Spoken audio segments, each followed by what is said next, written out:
Ginagamot sa ospital ang isang bata sa Bangged Abra na nalaplos ang iba't ibang bahagi ng katawan. Itinulak daw siya ng kanyang kalaro sa nag-aapoy na basura. Yan at iba pa ang balitang probinsya, hatid ni Ian Cruz.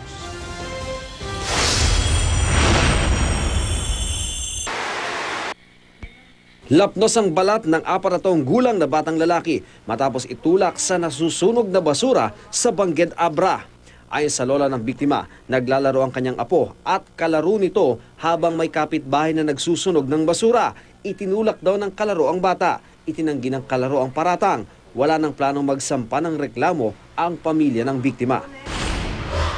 Himalang nakaligtas ang isang babae sa Bangged Abra matapos saksakin hindi lang isa kundi 18 beses. Ayon sa biktima, bigla siyang pinagsasaksak ng live-in partner niyang si Ryan Calibuso. Hindi raw alam ng biktima kung ano ang motibo ng suspect pero madalas daw siya nitong bugbugin.